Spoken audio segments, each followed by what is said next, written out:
Welcome to the deep dive. Today we're setting our sights on a real gem in the Mediterranean, Sardinia, Italy. Think of this as, your quick start guide if you're planning or even just dreaming about a first trip there. We've mapped out a 9-day itinerary. Exactly. We've done the homework, looked at the options, the history, the food, everything, really. The idea is to give you a solid plan, a framework you can use to unlock what makes Sardinia so special. Okay, so first off, where is Sardinia? For anyone not quite sure. Right. It's that big island sitting in the Mediterranean Sea, west of the Italian mainland. Part of Italy, but definitely with its own distinct vibe. And the vibe includes, well, frankly, stunning beaches. We're talking water so blue it looks unreal. Oh, absolutely. The pictures don't even do it justice sometimes. Plus these really unique ancient sites. They're called nuraga, prehistoric stone structures. Yep. Thousands of years old. Really unique to Sardinia. Then there's the long, layered history, a very specific Sardinian culture and traditions, and, of course, the food, which sounds amazing. It is, and that's what this itinerary covers. We'll go day by day, give you some real practical advice on what to see, where to maybe focus your time, and definitely what to eat and drink along the way.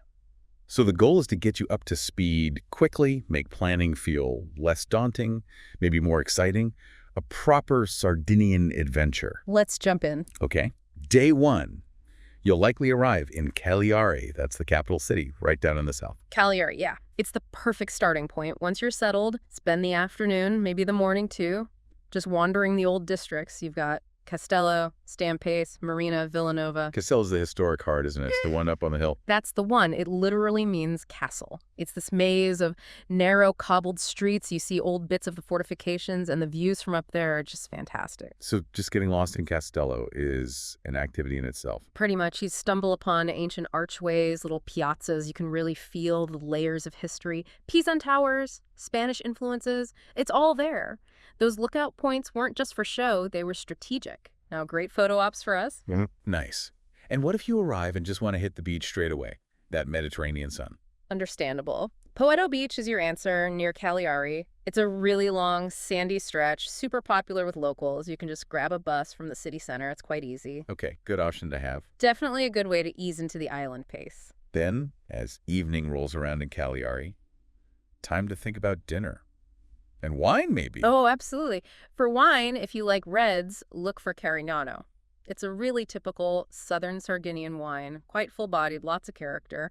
Comes from the Solstice region, not far from Cagliari. Carignano. Got it. Sounds like it would pair well with some hearty local food. Exactly. Think roasted meats, rich pasta dishes. It holds up well. Okay, moving on to day 2.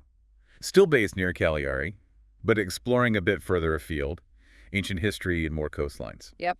Plan a day trip to the Nora archaeological site. It's only about a maybe 40-minute drive southwest from Cagliari. Nora. Okay, what's the big deal there? It's seriously ancient. We're talking Phoenician origins, like 8th century BC. That's incredibly old. Wow. Phoenicians. Before the Romans. Way before. It was a major port for them. Then the Carthaginians took over, then the Romans, even Byzantines later. You can literally see the layers of civilization built one on top of the other. So what Roman stuff is still visible? Quite a bit. There's a Roman theater. They still sometimes use it for performances, which is amazing. And the term amare, the thermal baths right by the sea. Imagine that. Baths by the sea. Nice. And look out for the house of the tetra-style atrium, the Atrio Trestastillo. It has some beautiful mosaic floors still preserved. Gives you a real sense of Roman life there. Mosaics. Cool. We saw a note about using something called the Nor app for a guide. Ah, yes, that's a great tip. Downloading the app can really enhance the visit. It gives you context for what you're looking at, points out details you might miss, like having a virtual guide in your pocket. Good idea. Then, after soaking up all that history, maybe some beach time. Perfect transition. Head over to the Bay of Chia, which is near Nora. It's famous for its beaches. And not just one beach, it's a whole area of dunes, coves. Really stunning. What makes Chia special? Just really nice sand and water. That, yes, but also the variety. You get these sort of golden dunes, juniper bushes, incredibly clear turquoise water, little headlands. It feels quite natural and beautiful. Okay. Now, there's also an optional trip mentioned heading east of Cagliari to Capo Carbonaro. Right. If you have the time and inclination, it's about an hour's drive east. The reward is Spiaggia di Porto Giunco. Think powder white sand, that classic Sardinian turquoise water, an old tower overlooking it all. Sounds like a postcard. It really is. And the bonus, right behind the beach, is the Stagno Notary Lagoon, and you can often see flamingos there. Flamingos. Seriously. In Sardinia. Seriously, they love the brackish water. It's quite a sight, these pink birds against the blue water and green hills. Unexpected Sardinia. Definitely adds a unique touch. Okay, day 3 involves a bit more driving. Yeah, heading northwest. Correct. This is the main travel day, moving from Cagliari up towards Alghero. It's roughly a 3 to 4 hour drive, depending on the route and stops. And speaking of stops, there's one highlight recommended along the way, Bosa. Oh, Bosa is a must. Don't skip Bosa. It's this incredibly picturesque town on the River Timo. You'll see it from a distance, all these houses painted in bright pastel colors, climbing up a hill towards a castle. Sounds lovely. What should we do in Bosa? Definitely walk across the Ponte Vecchio, the old bridge, get those classic photos. Then just wander through the town, explore the little cobbled streets, the colorful lanes, grab a gelato, obviously. Always gelato. It's the rule. And maybe climb up to the castle, Castle Malaspina. Even if you don't go inside everything, the views from up there over the town and the river valley are worth it. Plus, you get a sense of the history. So Bosa is the perfect break in the journey. Absolutely. It breaks up the drive nicely, and it's genuinely charming. Then by evening, we arrive in Alghero. Northwest coast, a fortified town right by the sea. That's right, Alghero. Depending on how you feel after the drive, maybe a gentle walk along the Lungomare, the seaside promenade, is a good way to stretch your legs and get your first feel for the place. See the seawalls lit up. Alghero's got a bit of a different feel, doesn't it? Something about Catalan connections. It does. That's a key part of its identity. Alghero was conquered by the Crown of Aragon, basically Catalan Spanish, centuries ago.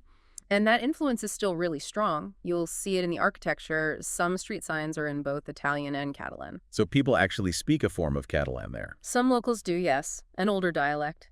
It gives Alghero a unique flavor compared to the rest of Sardinia. Oh, and you'll notice loads of shops selling red coral jewelry. It's a big local craft, famous for it. Interesting. Okay, day 4. We're staying in Alghero, but exploring its history and heading out to some even older sites. Exactly. Start the morning in Alghero's historic center, the Centro Storico. Wander around, see the cathedral. It has a very distinctive octagonal bell tower you can climb. Check out St. Michael's Church with its colorful tiled dome, and maybe the smaller St. Barbara Church. And the Coral Museum you mentioned. Yeah, if the coral thing interests you, the museum tells that story, how important it was and still is for the town. Then in the afternoon, we venture out a bit. First stop, Nuraghe Polmavera. Back to these Nuraghe things. Polmavera is a really well-preserved example of a nuragic village complex. It dates back to around 1500 BC, Bronze Age. So what do we actually see there? What do these sites tell us? You see the central tower, or keep, and the surrounding village huts, all built with these large stones, no mortar. It gives you a sense of how this ancient civilization lived, organized their communities, defensive structures, maybe religious centers. Archaeologists still debate the exact functions, which makes them even more fascinating. The skill involved is pretty impressive for the time. Right. And after Polmavera, we go even further back in time. Even further, to the Necropoli di Angelu Ruju. This is a huge prehistoric burial site with tombs cut right into the rock. Dates back maybe 5,000 years, even more. Neolithic and Copper Age. And these are the Domus de Anas, the fairy houses. That's the local name, yeah. Comes from folklore. These little rock-cut openings look like tiny houses for fairies, but they were actually collective tombs. Anything special to look for inside? Sometimes you can find faint carvings inside. Look for symbols like bullhorns, which were probably important religious symbols back then. It's quite eerie and moving thinking about the people who created these thousands of years ago. A real connection to deep history. Wow. Okay, so after a day of time travel, what's the plan for the late afternoon? Perfect time for a walk along Alghero's Bastioni. Those are the impressive seawalls surrounding the old town. You get incredible views out over the Mediterranean, especially as the sun starts to set. Really atmospheric. Sounds like a great way to end the afternoons exploring. Definitely. And dinner. Back in Alghero's old town. For sure. Lots of great options there. And maybe try some different local wines tonight. Cagliari is another interesting red from the area, or Torbato, which is a white wine almost exclusive to Alghero. Apparently, it was revived by a local winery. Cagliari or Torbato. Okay. And seafood is still the star here. Absolutely. Alghero's a fishing port. Fresh fish, shellfish, maybe some pasta with batarga that's cured. Fish roe, a Sardinian specialty. Very flavorful. Got it. Day 5 is all about the coast near Alghero again, right? Neptune's Grotto sounds dramatic. It really is. Neptune's Grotto, or Grotta di Nettuno, is a stunning sea cave at the base of the huge Capocaccia cliffs. Getting there is part of the adventure. Okay, what are the options? 2 main ways. Option 1, drive out to Capocaccia, park up top, and then descend the Escala de Cabiro. That's the goat's staircase. Oh, how many steps are we talking? Over 650, carved right into the cliff face. The views going down are spectacular, but you need to be reasonably fit and okay with heights. And remember, you have to climb back up. Okay, good warning. Definitely something to consider. What's option 2? Much easier. Take a boat trip from the port in Alghero. They run regularly, weather permitting. The boat takes you right along the coast, beautiful views, and delivers you directly to the cave entrance at sea level. No stairs involved. And sounds much more relaxed. It is. And you get a different perspective seeing the cliffs from the water. Inside the cave itself, it's amazing, huge chambers, stalactites, stalagmites, an underground saltwater lake. It's quite magical. Okay, so after the grotto experience, explore the area around Capocaccia. Yeah, the whole area is part of the Porto Conti Regional Natural Park. There are hiking trails, viewpoints. You can walk around the top of Capocaccia, get those dramatic cliff views, maybe see the grotto entrance from above. It's great for nature lovers. And then, to round off the day, a beach called Portoferro. Portoferro is known as one of the wildest, most natural beaches nearby. It's got this distinctive reddish gold sand backed by dunes and pine trees. Less developed, more rugged beauty. You'll see some old Spanish watchtowers there, too. Sounds like a nice contrast to the more polished beaches, maybe. Exactly. It's got a different energy. Popular with surfers, too, if there are waves. And then, back to Alghero for the night. Maybe one last chance for that seafood. Sounds like a plan. You won't run out of good seafood restaurants in Alghero. Okay, day 6. We're on the move again, driving from Alghero across the northern coast towards Palau. That's the road. It's another scenic drive, maybe 2.5 to 3 hours. You'll get some lovely coastal views along the way. Any worthwhile stops on this stretch? You could definitely make a stop at Castel Sardo. It's another incredibly picturesque town built on a rocky headland sticking out into the sea with a medieval castle, the Castello de Doria, right at the top. Colorful houses tumbling down the hillside. Very photogenic. Castel Sardo. Okay, good option. Worth wandering its narrow streets for an hour or two if you have time. Then we arrive in Palau in the afternoon. This is described as a major resort town and the key point for La Maddalena Archipelago. Palau is the main ferry port and departure point for boat trips to this stunning group of islands just offshore. That's the big draw for day 7. Right. But anything to see in Palau itself or nearby on day 6? Palau is pleasant, has a nice harbor, good base for the night. Nearby, you could visit La Fortezza di Monte Altura. It's a massive 19th century fortress built high up, overlooking Palau and the strait between Sardinia and Corsica. The views are incredible. You really see how close Corsica is. A fortress with views. Sounds interesting. Gives you a good geographical perspective. And for the evening in Palau, wine recommendation. We're in a new region now. Yes, you're in Galura now, in the northeast. This is prime Vermentino territory. Vermentino di Galura is actually Sardinia's only DOCG wine, the highest classification. It's a fantastic white wine, crisp, aromatic, often with hints of citrus, herbs, sometimes a slight almond note. Perfect with seafood naturally. Vermentino di Galura. Excellent. Ready for day 7 and the islands then? Day 7 is all about that boat trip. You dedicate the whole day to exploring the La Maddalena National Park. Boats leave right from Palau Harbor. It sounds like a highlight for many people. What makes the archipelago so special? Imagine dozens of islands and islets scattered in this incredibly clear turquoise emerald water. You've got these amazing pinkish granite rocks sculpted by the wind into weird shapes, beautiful sandy coves, rich marine life. It's a protected national park, so it's relatively pristine. Just sounds idyllic. Which islands do the tours usually visit? Typically, a day tour will take you to several key spots. You'll likely sail past Budelli, famous for its Spiaggia Rosa, the pink beach.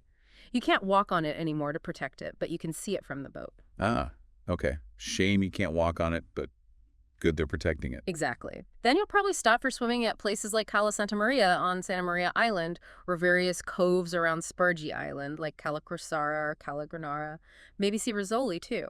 The exact itinerary can depend on the weather and the specific tour operator. But lots of swimming opportunities and amazing water. Oh, yeah. Multiple stops for jumping off the boat into that incredible water. Snorkeling is usually great, too. It's just a fantastic day out on the sea, soaking up that unique scenery. Perfect. Then back to Palau in the evening. Probably quite tired but happy. Probably. Full of sun, sea, and amazing views. Okay, day 8. A bit of a shift.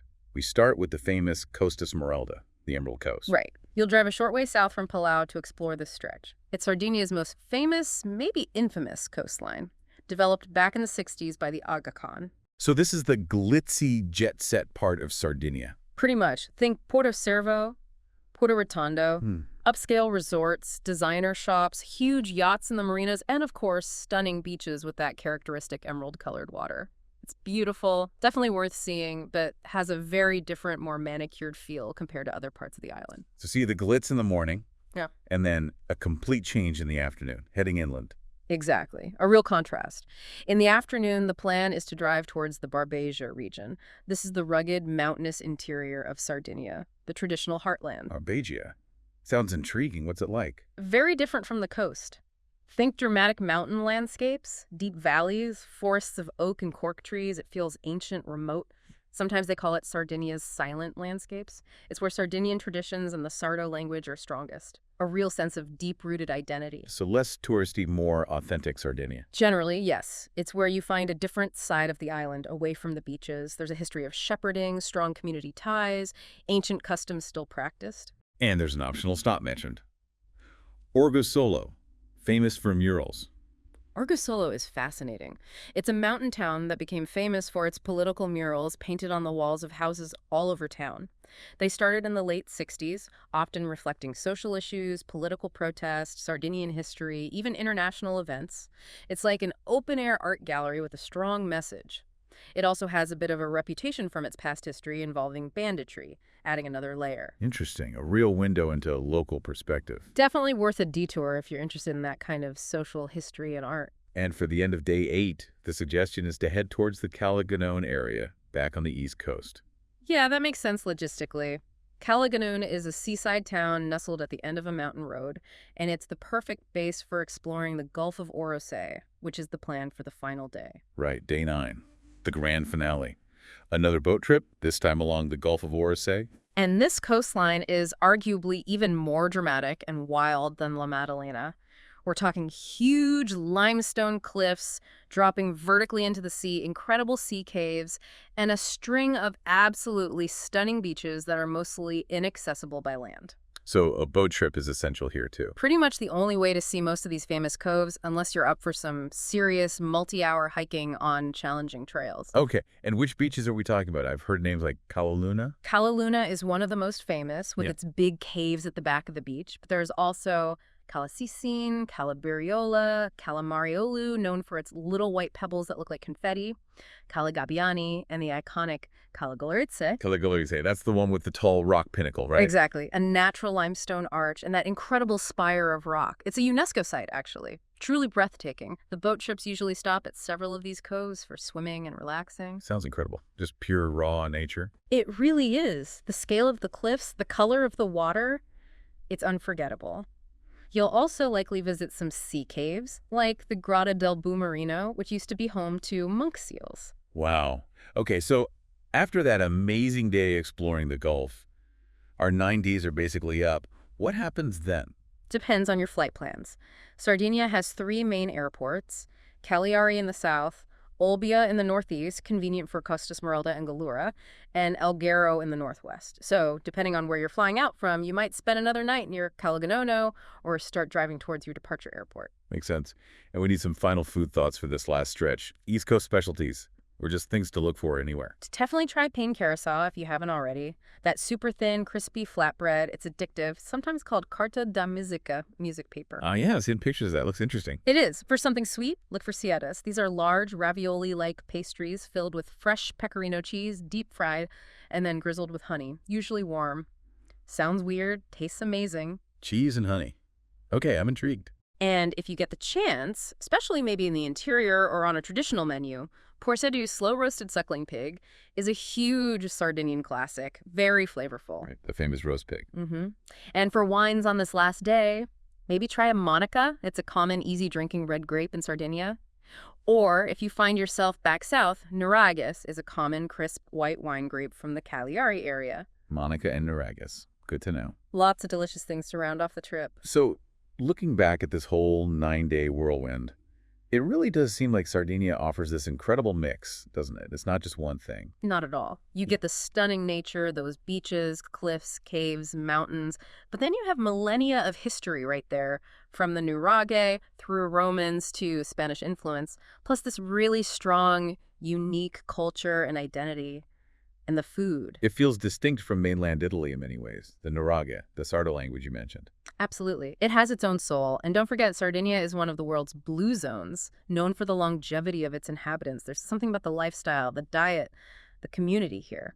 That's fascinating, too. So if someone's thinking about a first trip to Italy, maybe wanting something a bit different, Sardinia seems like a fantastic choice. I'd say so. It's memorable, it's beautiful, it's enriching, you get the relaxation, but also so much substance, so much to discover. It really does inspire you. And maybe a final thought to leave people with. Well, think about those silent landscapes of the interior we mentioned, those ancient nuraghe standing for thousands of years. A trip to Sardinia isn't just about ticking off beaches, beautiful as they are. It's potentially a journey through deep time, connecting with layers of history and tradition that feel very much alive, yet incredibly ancient. It's more than just a holiday. It can be quite profound. A journey through millennia. Great way to put it. Well, thanks for taking us on this virtual tour. Hopefully this gives everyone listening plenty of inspiration for their own Sardinian adventure. My pleasure. It's an easy island to get enthusiastic about.